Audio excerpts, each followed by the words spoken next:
Ferd and Beverly Sebastian. They're not exactly Woody and Mia, but they have made over 15 movies together, from Captain Midnight to Gator Bait 2. Though their budgets are small, their films have made millions at the box office. The first picture Ferd and I ever made for $10,000, he and I did everything on the movie.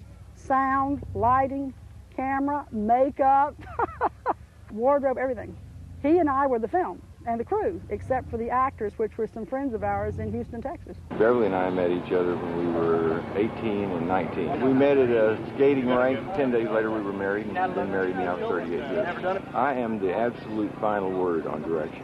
She is completely, totally in charge of production, but yet we do them both together. They also have the help of their two sons, Ben and Tracy. It's basically a family operation, and we do whatever we have to do, from running sound to running pictures to bike wrangling. The acting is my main thing I like to do in life, but I like to learn about the editing and everything else. The Sebastians not only produce and direct all their films, but most of them they write, edit, and distribute. My first endeavor in it, I thought if I'm going to be a writer, I have to study and I have to take a writing course. So I called up the famous writer's school. Well, they give you a test first before they take your money. And I failed the test. And this guy was so embarrassed. He says, "Miss Sebastian, we never fail anybody, but you're never going to be a writer because your English is atrocious." I said, "Well, you know, you're probably right." I said, "But I write like people talk. I'll see you up on the big silver screen." That Cajun Wildcat, Pa. She did it.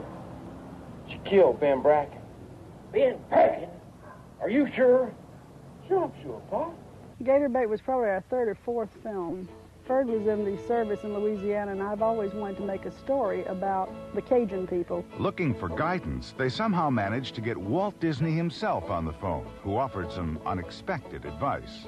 He told Ferd, he says, if you have sex, violence, and action in a film, that is the formula for success for low-budget films in Hollywood. We made it for $90,000. We were broke. We had everything invested in this movie because we've always financed our own films. We took that film, and in my ignorance, and it was ignorance, we grossed $15 million with it. That one really put us in the business.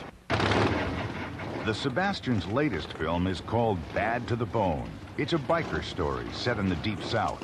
At $2 million, it's their largest budget ever. It stars Andrew Devoff of Toy Soldiers and Dee Dee Pfeiffer, Michelle Pfeiffer's younger sister. I've worked on budgets that were larger than this, and I worked on budgets that were scary. I mean, here's a couple dollars to make a film, but it's still the same shot that needs to get done. It's just a lot more money behind each second. Veteran James Gammon plays a cantankerous old biker. For me, there's no difference between a large budget and a smaller budget film as far as acting goes. The problems are just the same. You have to be able to say visually, what can I do for this money? Because we try to put all the money on the screen rather than in our pockets. We're not really Hollywood's version of the film producer. I mean, I don't look like a film producer. Ferd doesn't look like one. We don't act like one. We get people enthused about what we're doing. We're enthusiastic. They are. That's the way we make movies.